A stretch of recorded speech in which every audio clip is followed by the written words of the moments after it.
What do you really want from government?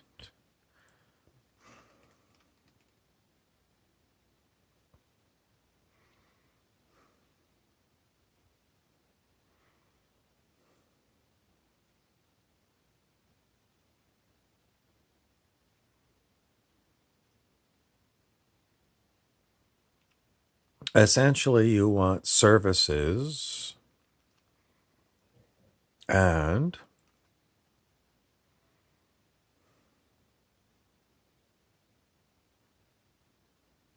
you don't want to pay for them. That's basically what it comes down to. Now, if you're community minded, you will agree that the services have to be paid for somehow, and you'll be willing to pay your share based upon your ability to pay. If you're selfish, you basically want as much as you can for yourself, and you don't want to pay anything towards public services.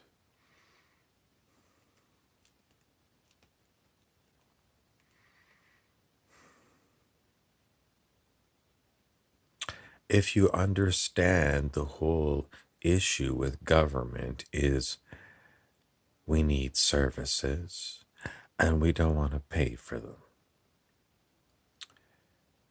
Well, it's really that way because when I was out last week talking to, you know, young people in their 20s, pretty much all of them are living paycheck to paycheck. In other words, my landlady came in a few days early and wanted the rent. I didn't have it, and she tried to evict me. So even it appears like the landlords are running paycheck to paycheck.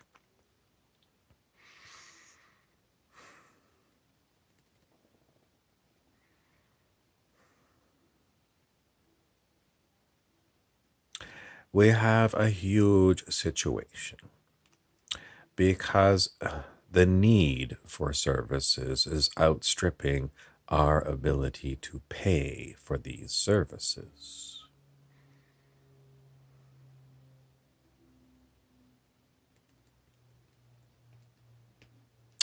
And the services that we want often are rationed.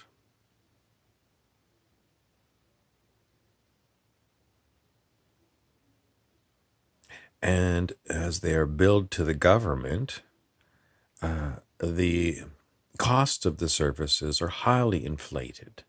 Highly inflated. Someone would argue, well, the government puts things out to bid. But even when they do, you can look at the huge scandal in Quebec that uncovered incredible amounts of corruption over construction contracts. But with a single payer system, whereas the government pays, well, we just have to look at the way public servants get their money.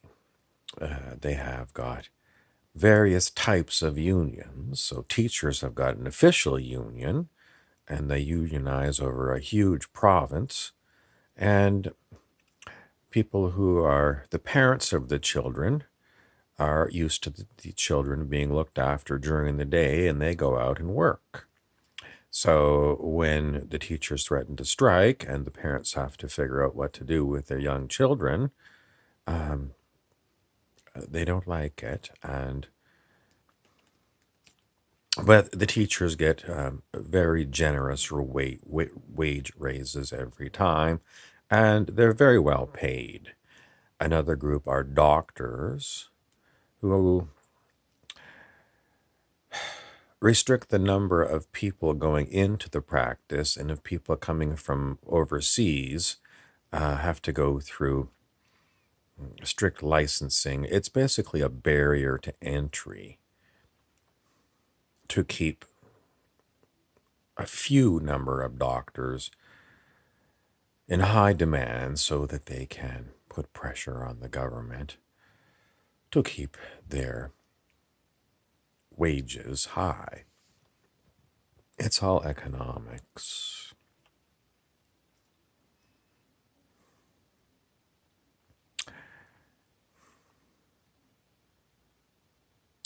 Insufficient data to say that our Gary McLaughlin people are looking at the situation. It's not necessarily for anyone to know, other than that's a dead person. The reason I say that is quite often the highest costs to the medical services industry are people who are just about to die.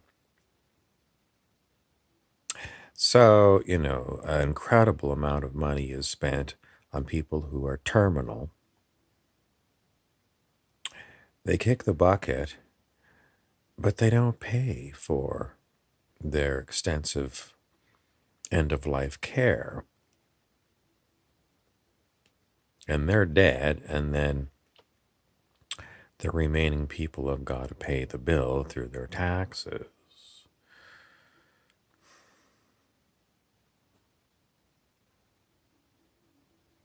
I got to tell you the truth. However we go about trying to figure out what services are going to be public and what services are going to be private, there's always going to be disagreements. Some people are upset when foreigners show up on our shores and then go directly to our hospitals for treatment. They don't feel like they should have to pay for foreigners with their taxes. On the other side of the street, there's elite doctors who want to strip away public pay medical care and have it all based upon your ability to pay. In other words, if you don't have any money, you don't get any medical treatment. This is the way it used to be before Tommy Douglas came along with the idea of universal Medicare. Woe is me.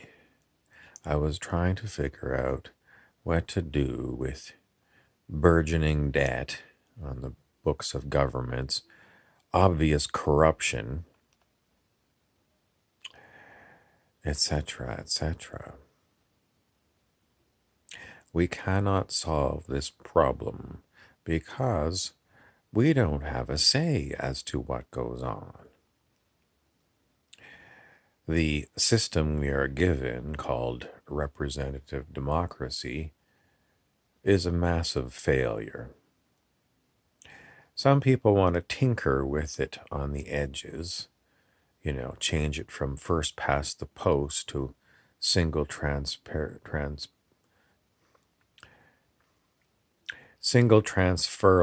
vote on proportional representation. I look at them and I shake my head and I say, you really think this is going to make a difference? A modern computer scientist would say it would be so easy for you to have an election on each piece of legislation. You would just log into your government account and see what proposals were put on the table and vote yay or nay on each one. And you could do that every day, right on your smartphone. Why do you need representative elective people? You don't. You don't need it. It's an archaic system back from the days of horse and buggy before they even had a train. Vast distances involved between you and where the capital city are. It was too inconvenient for people to go and vote all together in the national level, so they sent a representative. But today, the representatives that you do send, they don't have a say anyway. It's all done in the president or prime minister's office. So you don't have a say at all in us democracy. They tell you how much your tax bill is going to be, and you pay it. You go for public services, and if you're unhappy, I guess you stay unhappy because there's really no complaint bureau that's going to help you. The system is flawed, yes. Broken, yes. Indebted, yes. And it's never going to work. But that's what we have, and no one is calling for wholesale change, not even the computer scientists. So, what are we to do? Someone says bypass the whole system. Well, when they send you your tax bill, it's pretty hard to bypass it.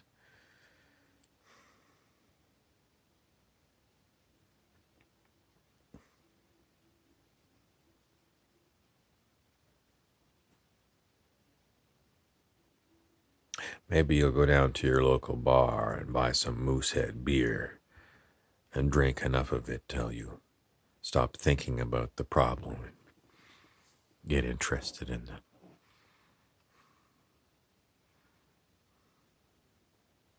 Whatever.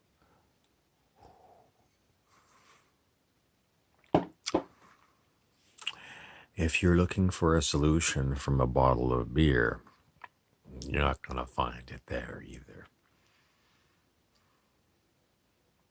Stay tuned. Perhaps I'll come up with a brilliant idea for you. Your cognitive dissonance is going to get in the way, however, because I'm going to propose something that you're going to say will never work. How do I know? Because I've proposed it before to people, and they look at me and they go, seek help. I'm Harry Weaver. In search of solutions to what I've just told you, there is always a solution. And to get to that solution, you're going to have to help yourself. I don't mean you're going to have a menu where you're going to decide which public services you're going to sign up for, which ones you don't want because they're too expensive, just like buying a car. No, we're going to do something else. And that is scrap everything. Wholesale scrapyard of all of our government stuff. And then we're going to start with a fresh, clean blackboard. And the first thing we're going to write on the blackboard is get out of jail. It's like a card that you get in the Monopoly game, get out of jail free. So you write that on the blackboard, get out of jail. What does it mean? Well, you are in jail. You're born into a jail called a country. You're born, and, by the time you're a teenager in high school, they finally tell you about government and how it works and the history of it all. It's called civics.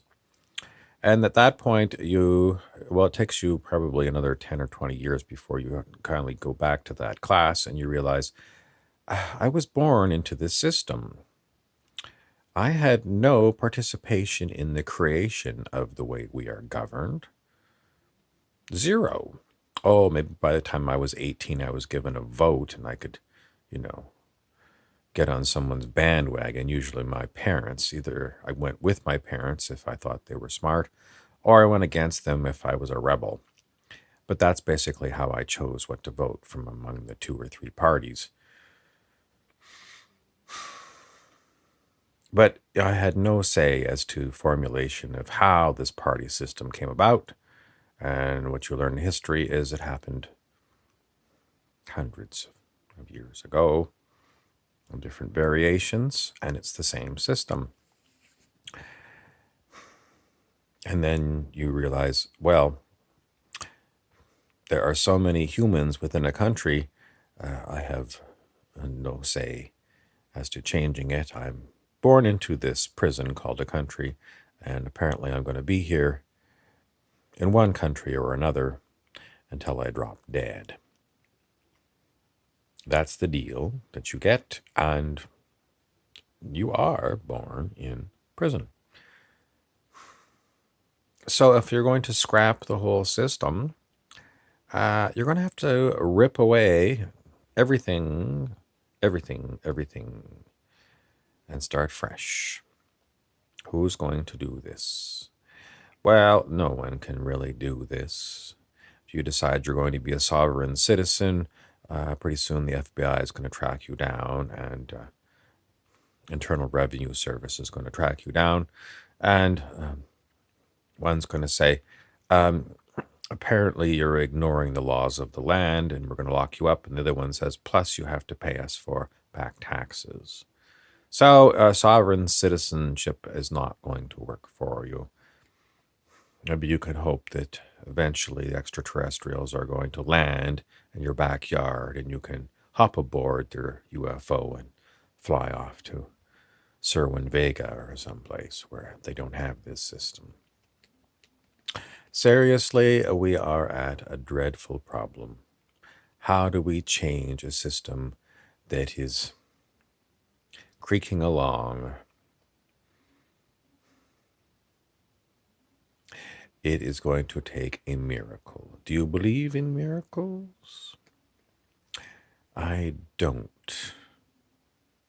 Because I've been here for 54 years and I've yet to see a miracle when it comes to anything to do with the government and taxes. And I don't have any hope springing eternal. I do expect nothing is going to change as far as the way we're governed. And, 25 years from now, I'll be grayer and balder and more wrinkled, and I'll still be looking at this smartphone and saying, born into a prison, I'm going to die in a prison. I'm never going to come up with one particular solution. I'm not going to give you a choice. I'm going to tell you exactly what is going to happen. In your lifetime, you are going to escape from the prison of the countryed globe. I don't have a direct line to extraterrestrials to have them come and land in your backyard, so we're going to do it here on this planet. How are we going to change everything? Is it going to happen overnight in a split second or over the course of 25 years? It could be... I can't come up with a good answer. I can only come up with more and more off-the-wall topics. But if you go to the movie theater, that's all you see is off-the-wall topics. It's either really dumbed down adults. They call it a comedy. I go there and I'm lucky if I laugh once. Very dumbed down. Or it's sci-fi one way or another, either called a thriller or it's really sci-fi, but it's, technologies that are way, way ahead. I don't see too many movies about spiritual masters. Hollywood doesn't really believe that movies about spiritual masters are going to sell. Julia Roberts' Eat, Pray, Love is really not about spiritual masters. She talks to one spiritual master a couple of times, and I think he's got dementia because he doesn't even remember her. So, but that's what they call a spiritual movie. Julia Roberts bouncing around, all like a puppy dog or something.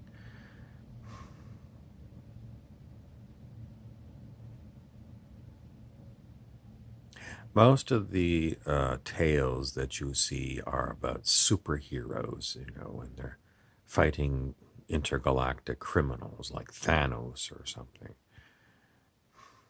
And no one thinks that any of that stuff can be applied to our everyday humdrum life, except if you're, in fourth grade. But that is how you are going to escape from planet Earth as it is now, by becoming someone who has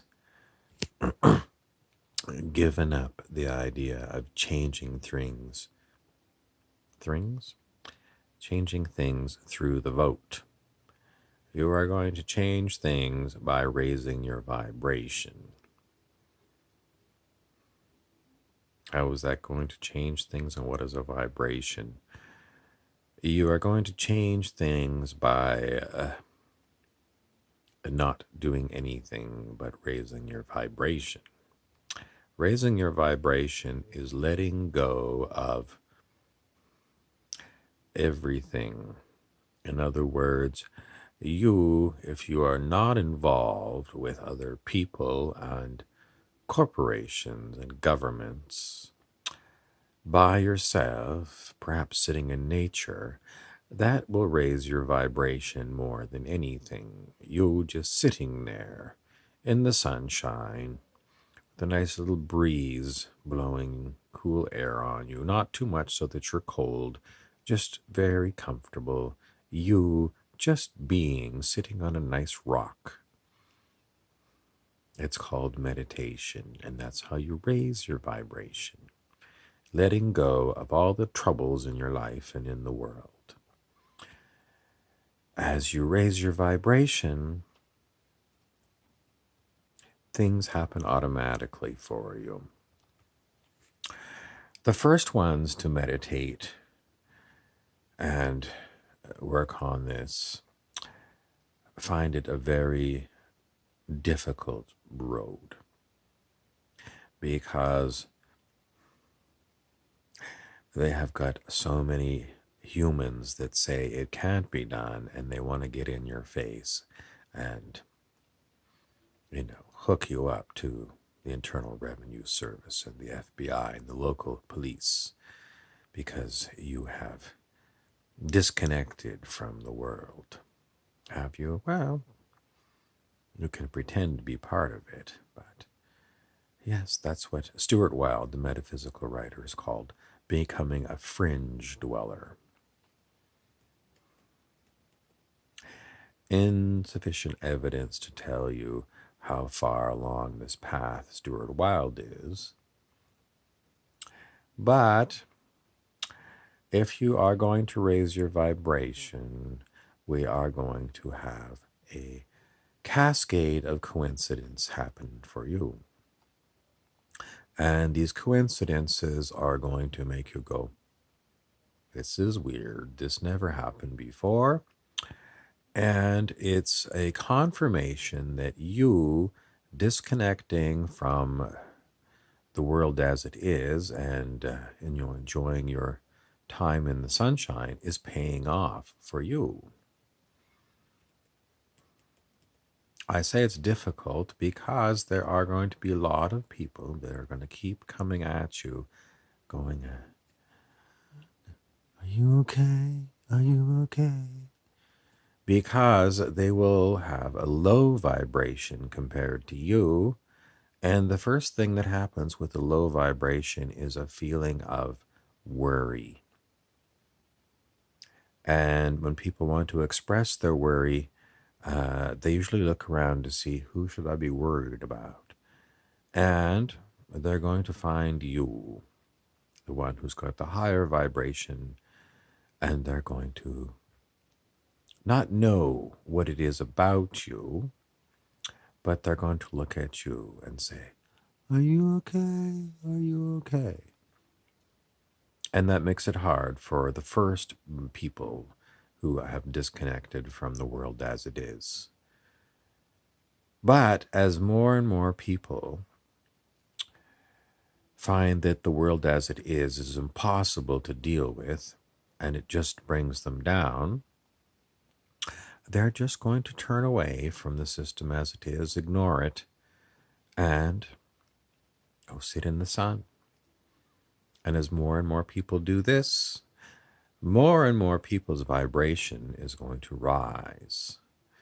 And you will just have to see how it works, because it's not going to be you running around building systems. Everything is going to change, and it's not going to be done with your hands and feet. It's going to be done with your consciousness.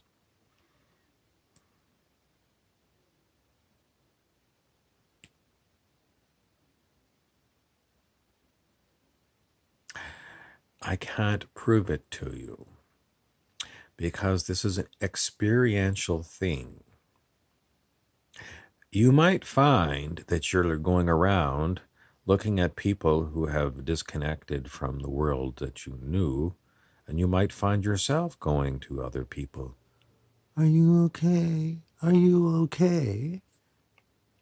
If that's you, well, recognize yourself. You're still connected to the world as it was, and you're looking at people who have looked at the world as it is and say, this is a shit show and I don't want anything to do with it.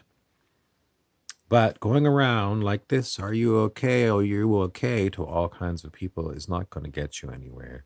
You've got to go and stop doing that. Sit down in the sunshine and just be. Raise your own vibration and watch for the cascade of coincidences in your life. That is how you're going to be freed from Earth as it was, and this is how you're going to enter what people are calling 5D, or the fifth dimension.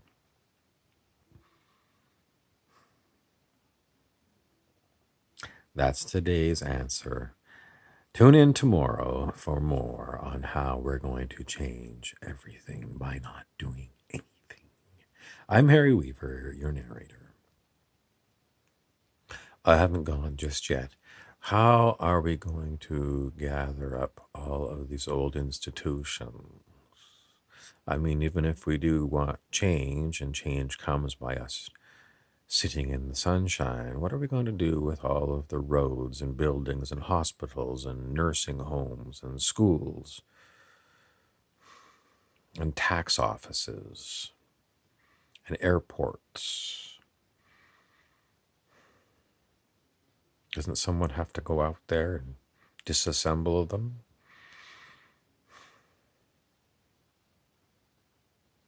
I mean, they were built by hand and machine. Isn't it going to take hand and machine to level them all so we can have a nice meadow or something? What about the winter? How are we going to deal with the winter?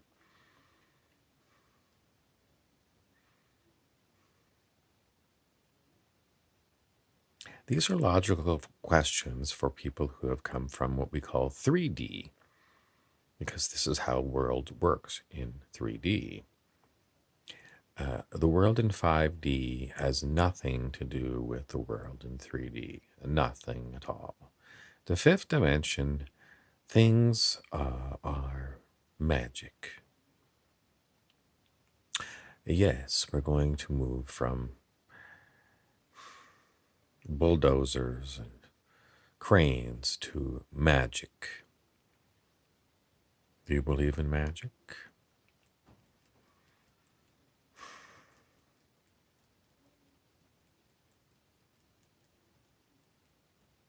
You better, because that's what's going to happen. Now, you think I'm full of bullshit and bafflegap. Yes. And if I was listening to this lecture 25 years ago, I would say, well, this person is sent him to the psychiatric hospital.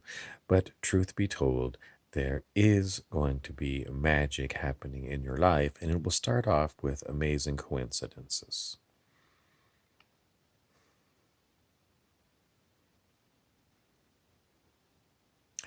Inexplicable coincidences, a cascade of them, so many of them that you're just going to go, this never used to happen to me. That's the way it starts. You watch for your coincidences and stay tuned to my channel.